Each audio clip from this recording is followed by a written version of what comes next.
Dan akhirnya apa yang kita ceritakan dari sejak 2 hari terakhir, kita merudut kepada kejadian di periode 10-13 Januari ternyata berulang dan confirm dia masih berlanjut. Sepertinya itu yang akan terjadi untuk saat ini.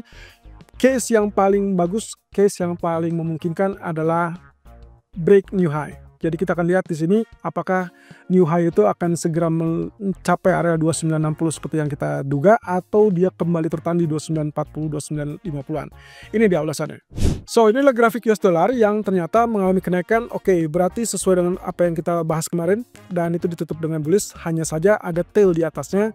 Sebetulnya kalau lihat dari tailnya kelihatannya agak imbang ya dengan tail bawah ya. Jadi kalau misalnya kita perhatikan, bisa saja kategorinya adalah spinning top.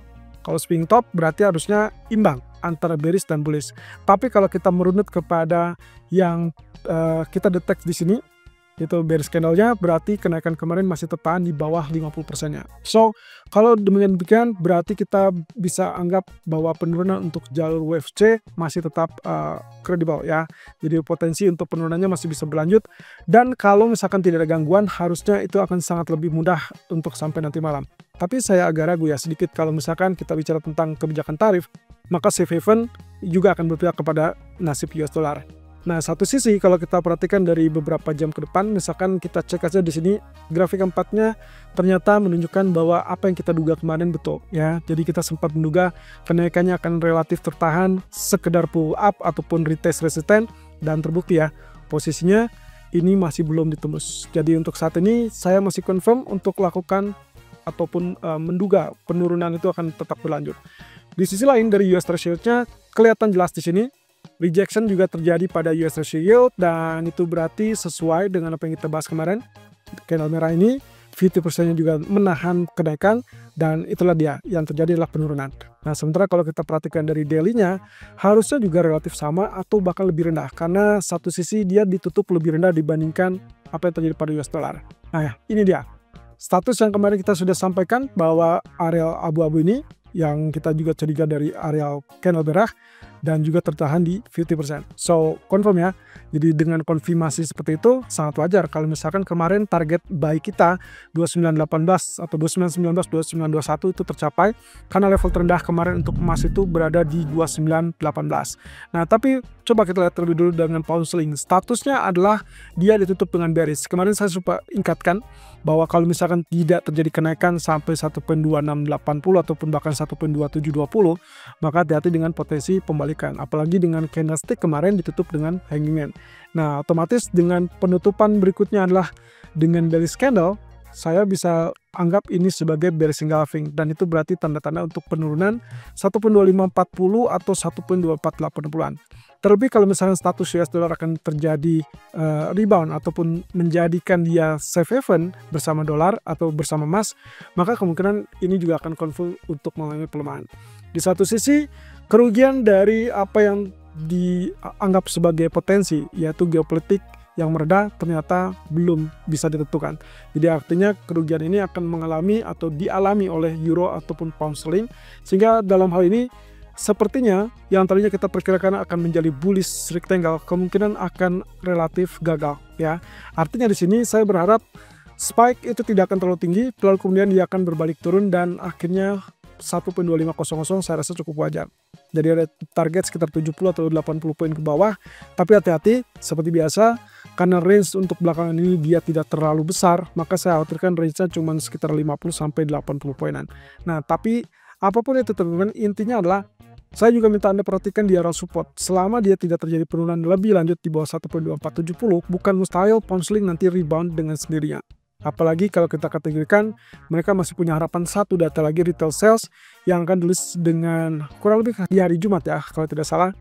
Jadi nanti kalau misalkan kita tidak melihat atau selama tidak melihat dia kenaikannya mencapai 1.2620, berarti apapun yang terjadi pada kenaikan itulah kesempatan untuk lakukan sell.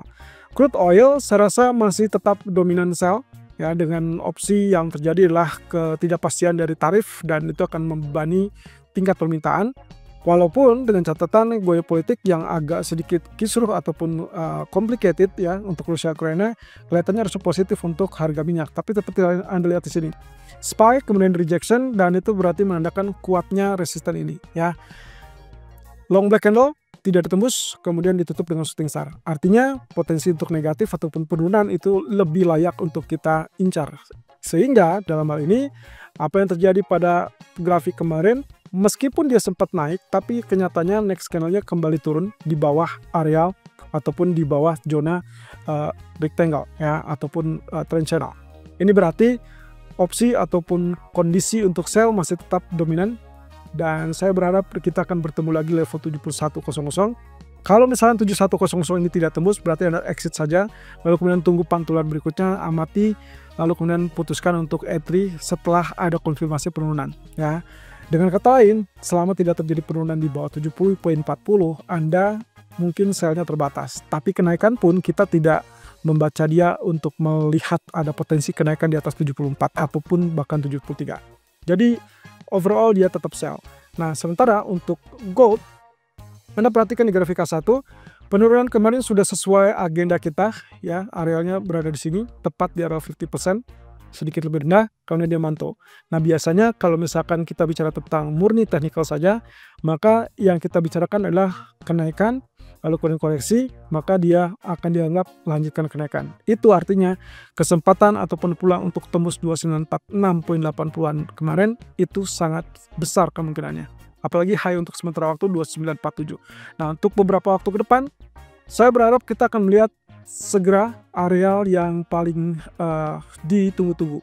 Yang berikutnya adalah terdekat 2952 dan terjauh itulah 2973. Kalau kita perhatikan dari grafik H1 berdasarkan expansion 61,8 ataupun expansion 100%.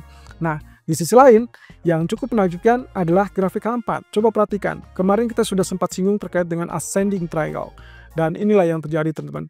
Posisinya kemarin kita sudah dapatkan penurunan, tapi penurunan itu tidak lebih rendah daripada zona orange. Saya asumsikan ini berhasil, dan saat ini kita sedang menatap dia sedang berada di titik nadir atau di titik penentuan ya, 2947.